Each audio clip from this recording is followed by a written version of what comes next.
প্রধানমন্ত্রী, তাকে দেখছি শুরুতে আমাদের কাছে যেটা মনে হয়েছিল যে কোন বলয়ে যাবে, এখন একটা জিনিস পরিষ্কার আমাদের কাছে, আমার কাছে ব্যক্তিগতভাবে আমি কনসার্ন যে উনি আওয়ামী বলয় থেকে বেরিয়ে আসতে চাইতেছে, আওয়ামী বলয় থেকে।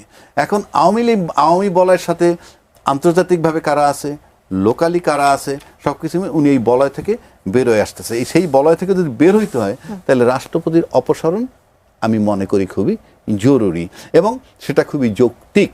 এবং রাষ্ট্রপতি, বিএনপি এখন 2/3 মেজরিটি নিয়ে আছে, সুতরাং তাকে যদি রাষ্ট্রপতিকে যদি অপসারণ করে, ব্যক্তিগতভাবে যদি আমাকে বলেন আমার কিছু আসে যায় না, কিন্তু I am concern about the Bangladesh politics.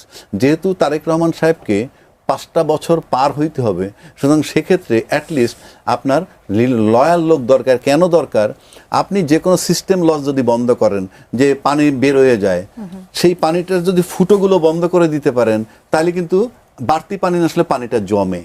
তা সেক্ষেত্রে যে প্রাইভেসি অ্যান্ড সিক্রেসির প্রশ্নে লিকেজ বন্ধ করার জন্য তার অপসারণ জরুরি বলে আমি মনে করি। এবং সেটার জন্য যদি প্রধানমন্ত্রী সিদ্ধান্ত নিয়ে থাকেন, আমি মনে করি এটা জাস্টিফাইড।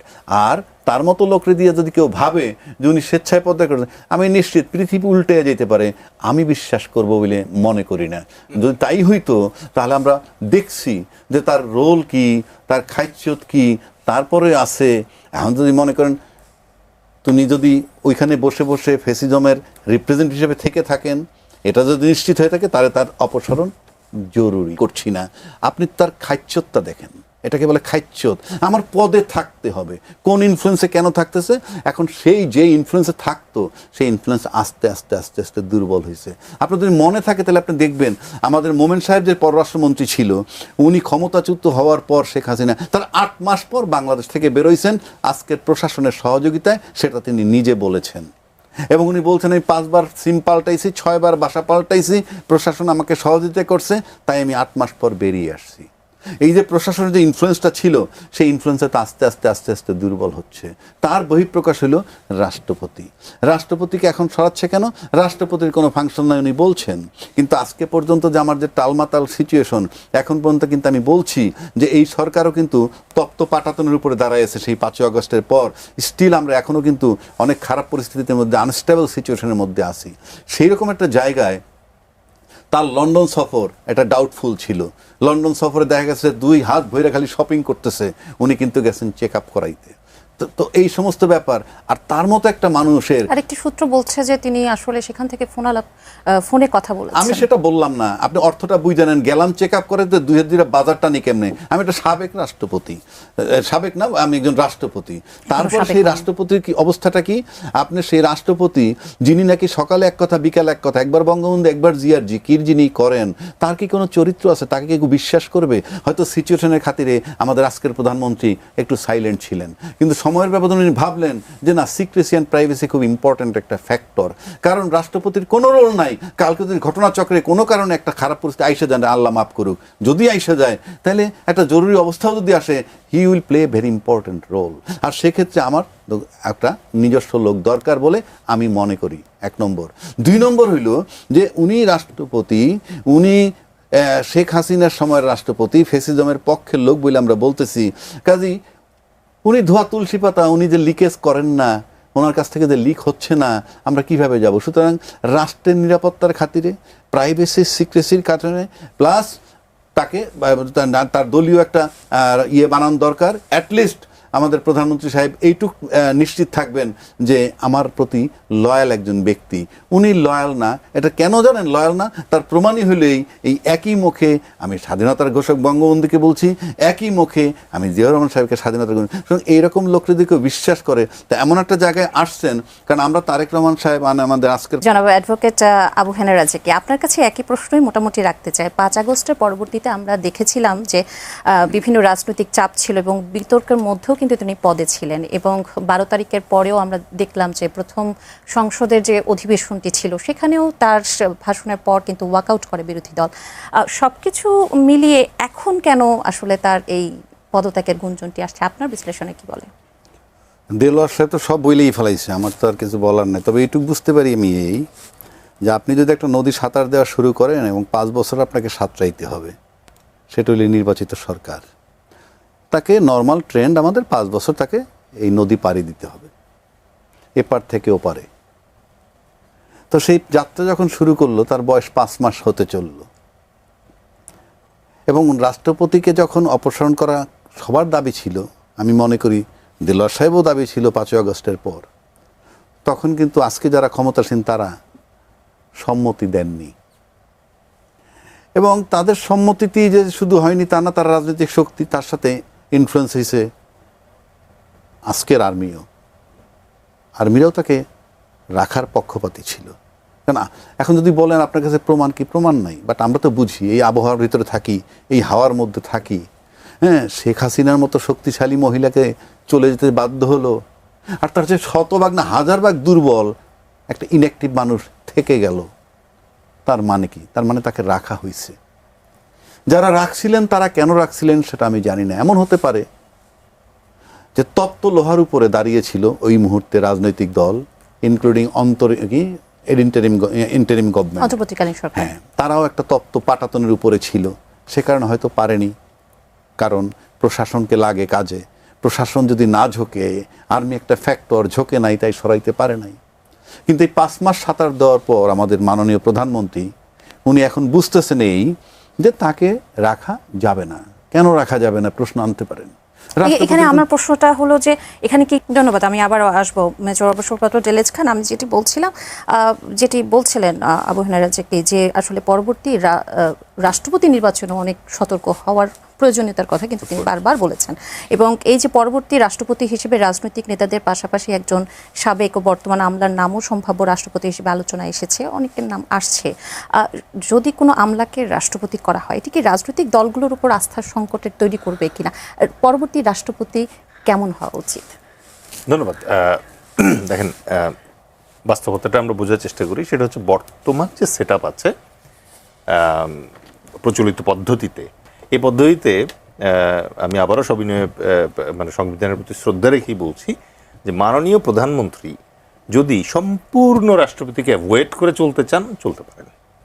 ওই ব্যবস্থা রাখা হয়েছে এবং তাকে সেই পরিমাণ ক্ষমতায়ন করা হয়েছে।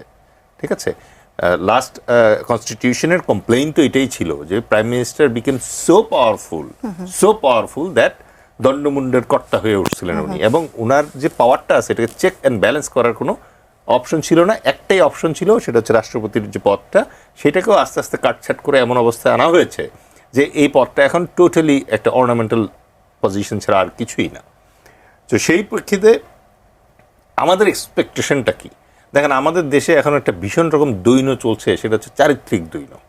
ঠিক আছে, আপনি দেখেন আমাদের মানে মাননীয় সংসদ সদস্য যারা আছে তাদের বিভিন্ন ধরনের ভিডিও বের হয়ে আসছে, যেগুলো দেখার পর মানে তাদের এথিক্যাল প্র্যাকটিস এবং তাদের পার্সোনাল ক্যারেক্টার্স যেটা আছে এইটার ব্যাপারে মানে আমাদের নতুন প্রজন্ম যারা জেন জি এবং জেন আলফা, তারা আসলে কি দেখছে দেখেন, কি এক লজ্জার ব্যাপার। দেখেন, আমেরিকান এক ভদ্রলোককে একবার জিজ্ঞেস করেছিল যে আচ্ছা, তোমাদের দেশে তো মানে ফ্রি মিক্সিং একটা কান্ট্রি, তাহলে বিল ক্লিন্টনের এগেনস্টে যে তোমাদের একটা কমপ্লেইন ছিল, এটার জন্য তোমরা অযথাই মানে এটা তোমরা তো আন্ডাররাইট করতেই পারতা। তার আনসার ছিল যে আমি নর্মাল আমেরিকান, আমার ফ্লস থাকতে পারে, but he is a president, he is my idol, ওর তো এই ফ্লস থাকতে পারে না, হি মাস্ট চেক হিমসেলফ। এখন একই রকমভাবে এই যে আমাদের ধরেন মানে আইন প্রণেতা যারা আছেন, অনেকে বলেন যে মানে তাদের কাজ তারা করতে পারলে তার ক্যারেক্টার নিয়ে আমার এত ইয়ে করার কি দরকার, মানে ঘাটাঘাটি করার কি দরকার। এই জায়গাটায় আমি যেটা ফিল করি সেটা হচ্ছে যে সমাজে তারা এতটা রেসপেক্টেড যে তাদের যখন এই ধরনের কাহিনী এক্সপোজ হয় তখন সেইটা সামাজিক যে ফ্যাব্রিকটা আছে এই ফ্যাব্রিকটাকে আঘাত করে। এবং রাষ্ট্রপতির ক্ষেত্রে আমাদের যদি রাষ্ট্রপতির অন্যান্য কোনো ক্ষমতা না থাকে, এখন যেহেতু নাই, অ্যাটলিস্ট এইটুক থাকা উচিত যে আমরা রাষ্ট্রপতির চেয়ারে এমন একজনকে দেখতে চাই যিনি সত্যিকার অর্থে সর্বজন শ্রদ্ধেয়। He may not be a disturbance for prime minister, ওরকম লোকও পাওয়া যেতে পারে, বাট অ্যাটলিস্ট প্রেসিডেন্টের দিকে তাকানোর পরে we should have that feelings যে এই লোকটা মানে রেসপেক্টেবল একটা মানুষ। এবং আমার ধারণা 18 কোটি বাংলাদেশে এরকম লোক পাওয়া যাবে, এবং এইটা বাংলাদেশের স্বার্থে, পরবর্তী প্রজন্মের স্বার্থে এটা খুব জরুরি। এবং আপনি যদি ওইরকম ব্যক্তিত্ব সম্পন্ন একজন মানুষকে আপনি ওখানে আনেন, সে কখনো প্রধানমন্ত্রীর জন্য ডিস্টারবেন্সের কারণ হবেন না, এইটুকু নিশ্চিত করে বলা যায়। আর শেষ করবো শুধু একটা কথা বলে এই প্রসঙ্গটা, সেটা হচ্ছে দেখেন, একজন মাহাথির পুরো মালয়েশিয়া চেঞ্জ করে দিয়েছিল, একজন লি কুয়ান ইয়েন পুরো সিঙ্গাপুরকে চেঞ্জ করে দিয়েছিল, আমাদের একজন তারেক রহমান সেই সুযোগের দ্বার প্রান্তে দাঁড়ানো। সুতরাং কথায় আছে যে আপনি যেই 5 জন মানুষের সাথে মেশেন, আপনি ওই 5 জন মানুষের মতো হয়ে যান। একদম রহস্যময় কারণে উনি ধরেন উইথ ডিউ রেসপেক্ট, মানে এমন লোককে তার রাজনৈতিক উপদেষ্টা বানাচ্ছে যেই লোক জিয়াউর রহমানের ব্যাটম্যান হওয়ার উপযুক্ত না, রাইট? তাহলে এই ধরনের লোককে উনার চারপাশে উনি কেন আনতেছেন, এটার উত্তর উনি ভালো জানেন। বাট একজন ভালো রাষ্ট্রপতি, একজন সৎ এবং দৃষ্টান্তমূলক রাষ্ট্রপতি যদি আমাদের চোখের সামনে থাকে, আমরা মানুষ হিসেবে, জনগণ হিসেবে will feel pride, will feel good.